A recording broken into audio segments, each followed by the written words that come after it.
जंगल में चुनमुन चिड़िया अपने दो बच्चों चिंटू और मिंटू के साथ रहती थी। उसी पेड़ के ऊपर एक खतरनाक और असली बाज भी रहता था, जो चुनमुन से जबरदस्ती शिकार करवाता था। ए चुनमुन, सूरज सर पर चढ़ाया है और तू अब आई है। बता, आज खाने में क्या लाई है तू?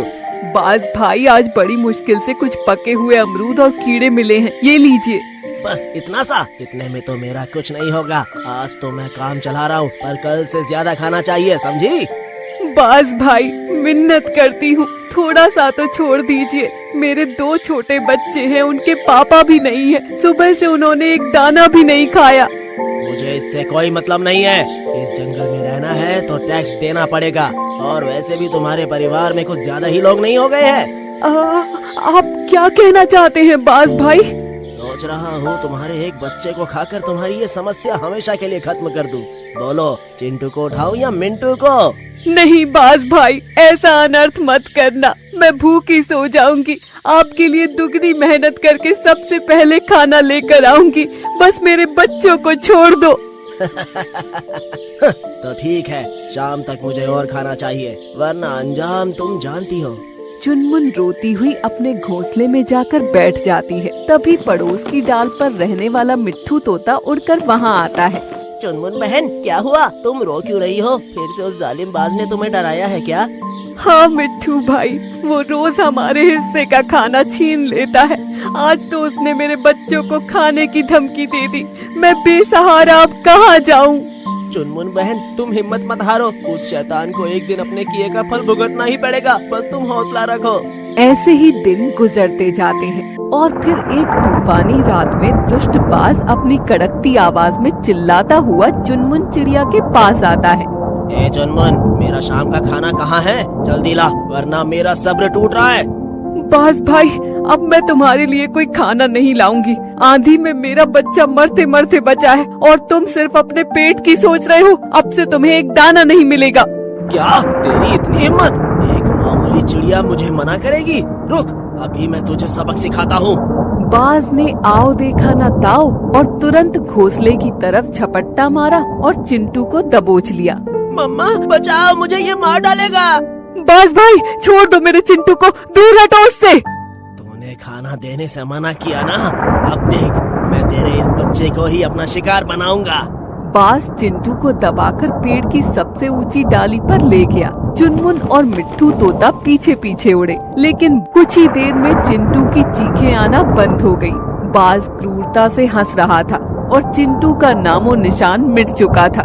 नहीं, मेरा चिंटू, वो पापी मेरे बच्चे को खा गया। मैं बर्बाद हो गई मिट्ठू भाई, मैं अपने बच्चे को नहीं बचा पाई। चुनमुन बहन, खुद को संभालो। हमारे पास इतनी शारीरिक ताकत नहीं है कि हम उड़कर उस शैतान से सीधा लड़ सके। मम्मा, मुझे बहुत डर लग रहा है। भैया चले गए, अब वो बाज मुझे भी खा जाएगा। मुझे अकेला छोड़कर मत जाना मम्मा। नहीं बेटा, तुम मत डरो, मैं यही हूँ। चिंटू की मौत के बाद पूरे पेड़ पर मातम छा गया। चुनमुन अपने इकलौते बच्चे मिंटू को बचाने के लिए दिन रात बाज की गुलामी करने लगी। एक दोपहर चुनमुन दूर जंगल में खाना ढूंढने गई हुई थी। तभी बाज को फिर से जोर की भूख लगी और वो चिड़िया के घोंसले पर जा पहुँचा। ए चुनमुन की दुम, मिंटू, तेरी माँ कहाँ गई? मुझे बहुत भूख लगी है।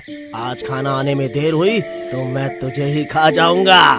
बाज ने बेरहमी से मिंटू को घोंसले से धक्का दे दिया। मिंटू के छोटे छोटे पंख अभी उड़ने के लायक नहीं थे। वो चीखता हुआ सीधे पेड़ से नीचे झाड़ियों की तरफ गिरने लगा। ये देखकर पास की डाल पर बैठा मिट्ठू तोता चिल्लाया, नहीं, मिंटू बच्चे! मिट्ठू तोते ने अपनी जान की परवाह किए बिना अपनी रफ्तार बढ़ाई और बाज के डर को भूलकर नीचे की ओर गोता लगाया। मिंटू जमीन पर गिरने ही वाला था कि मिट्ठू तोते ने हवा में ही उसे अपने पंजों में संभाल लिया, लेकिन वजन और रफ्तार के कारण वो दोनों जमीन पर जा गिरे। जब चुनमुन लौटी तो घोंसला खाली देखकर उसका कलेजा मुंह को आ गया। वो रोती हुई नीचे उतरी। जमीन पर मिट्ठू तोते को घायल और मिंटू देखकर वो जोर जोर से छाती पीटकर रोने लगी। हे भगवान, मेरा सब कुछ लुट गया। चिंटू के बाद मेरा मिंटू भी चला गया। उस जालिम ने मेरे आखिरी बच्चे को भी मार डाला। अब मैं जीकर क्या करूँगी? चुनमुन बहन रो मत, तुम्हारा मिंटू जिंदा है। वो सिर्फ डर के मारे बेहोश हो गया था। जब तक मेरा दम है मैं तुम्हारे परिवार को कुछ नहीं होने दूंगा। चुनमुन ने मिंटू को हिलाया तो मिंटू ने धीरे से अपनी आंखें खोली। मम्मा, बाज अंकल ने मुझे गिरा दिया था। अगर मिट्टू अंकल मुझे नहीं बचाते तो मैं मर जाता। मिट्टू भाई, मैं तुम्हारा ये एहसान जिंदगी भर नहीं भूलूंगी। एहसान कैसा बहन? पर अब पानी सिर से ऊपर जा चुका है। शारीरिक ताकत में हम कमजोर हैं। तुम्हें पूरे जंगल से मदद मांगनी होगी। जाओ चुनमुन, किसी ऐसे को ढूंढो जो इस जालिम का अंत कर सके। सही कहा तुमने मिट्टू भाई। चुनमुन अपनी आंखें पोंछकर गुस्से और प्रतिशोध की आग में जलती हुई अपने दोस्त कालू बंदर के पास मदद के लिए जाती है। गोद उजड़ गई चुनमुन की, अब मिंटू पर मंडराता काल है। कोई बचा लो मेरे बच्चे को, उस जालिम बाज का बिछा जाल है।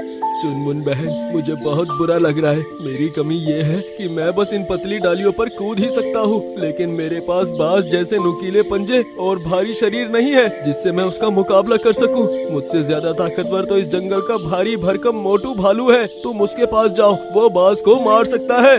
चुनमुन चिड़िया अब मोटू भालू के पास मदद के लिए जाती है। गोद उजड़ गई चुनमुन की, अब मिंटू पर मंडराता काल है। कोई बचा लो मेरे बच्चे को, उस जालिम बाज का बिछा जाल है।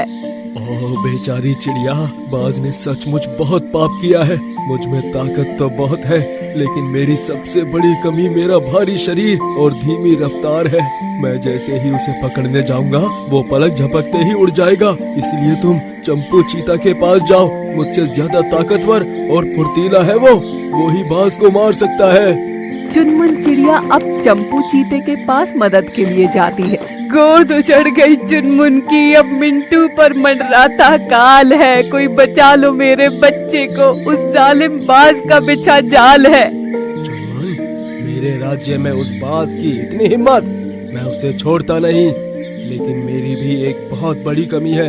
मैं इस जंगल की जमीन का राजा हूँ, आसमान का नहीं। मेरे पास हवा में उड़ने के लिए पंख नहीं है और बाज इतनी ऊंचाई पर उड़ता है जहाँ मेरे पंजे नहीं पहुँच सकते। अगर वो नीचे जमीन पर होता तो मैं उसे एक पल में मसल देता। ये आप क्या कह रहे हैं महाराज? जब इस पूरे जंगल के राजा और सबसे शक्तिशाली आप ही हो, और अगर आप ही उसे नहीं मार सकते तो फिर उसे कौन मारेगा? क्या मेरा मिंटू भी मारा जाएगा? निराश मत हो चुनमुन, शारीरिक बल में हम सब बाज से हार गए क्योंकि हम जमीन के जीव हैं। लेकिन इस जंगल के उस पुराने पीपल के पेड़ पर रात का राजा उल्लू रहता है। वो आकार में बाज से भी बड़ा है और उसके पंजे लोहे जैसे मजबूत है। तुम तुरंत उसके पास जाओ। चुनमुन चिड़िया अब उल्लू के पास मदद के लिए जाती है। गोद उजड़ गई चुनमुन की, अब मिंटू पर मंडराता काल है। कोई बचा लो मेरे बच्चे को, उस जालिम बाज का बिछा जाल है। चुनमुन बहन, मैंने तुम्हारी व्यथा सुनी। मैं उस बाज को एक ही झटके में यमलोक पहुंचा सकता हूं, लेकिन मेरी सबसे बड़ी कमी ये है कि मैं रात का राजा हूं। मुझे सिर्फ रात के घने अंधेरे में दिखाई देता है और रात को उसका कोई ठिकाना नहीं। हे भगवान, अब मैं किसके पास जाऊं? जब जंगल के सारे बड़े बड़े योद्धा हार गए तो मैं अपने बच्चे को कैसे बचाऊंगी? चुनमुन, रोना बंद करो। जब शरीर की ताकत काम ना आए तब बुद्धि की ताकत का इस्तेमाल करना चाहिए। तुम खुद अपनी बुद्धि से उसे ऐसी स्थिति में लाओ जहां वो बिना बल के हार जाए। उल्लू की बात सुनकर चुनमुन ने बहुत सोचा। वो उड़कर वापस आई और बाज की गुलामी करने लगी। फिर एक दिन जब बाज पेड़ पर बैठा आराम से पंख फैला रहा था, तब चुनमुन चिड़िया उसके पास आई और बोली, बाज भाई, मैं बस ये सोच रही थी कि तुम खुद को आसमान का सुल्तान कहते हो, पर क्या तुम्हें पता है कि आज तुम्हारी सल्तनत खतरे में है? जंगल के सारे पक्षी कह रहे हैं कि बाज अब बूढ़ा हो गया है, उसकी आँखों की रोशनी कम हो गई है। क्या बकवास है, मेरी नजरें सबसे तेज हैं। मैं सूरज की तरफ देखकर भी अपनी आंखें नहीं झपकता। मैंने जंगल के पक्षियों से शर्त भी लगा ली है, तो तुम मेरी बेइज्जती मत करवाना। कैसी शर्त? कल सुबह तुम सबको दिखा दो कि आज भी तुम्हारी आंखें कितनी तेज हैं। अगली सुबह सभी जानवर इकट्ठा हो जाते हैं। जाओ बाज भाई, आज सूरज से नजरें मिलाकर दिखा दो कि तुम्हारी आंखें कितनी तेज हैं। बाज घमंड के साथ सूरज को देखने लगा और कुछ ही देर में उसकी आंखों की रोशनी चली गई। ये क्या हुआ? मुझे कुछ दिखाई क्यों नहीं दे रहा? चुनमुन, मिट्टू, कहाँ हो तुम सब? चारों तरफ अंधेरा क्यों हो गया? क्योंकि आज सूर्य ग्रहण है और इसे जो भी देखता है उसकी आंखों की रोशनी चली जाती है। तूने मेरे साथ चालाकी की। अंधे बाज पर उल्लू ने एक ही झटके में हमला किया। बाज बिना आँखों के ना खुद को बचा पाया और ना उड़ पाया। उल्लू ने उस घमंडी चालाक बाज का अंत कर दिया और चुनमुन को उस दिन उस बात से आजादी मिल गई। चुनमुन ने दौड़कर अपने मिंटू बच्चे को गले से लगा लिया और मिट्ठू तोता भी खुशी से चहकने लगा। आज पूरे जंगल ने देख लिया था कि शरीर के बल और आँखों के घमंड से कहीं ज्यादा शक्तिशाली बुद्धि की ताकत होती है।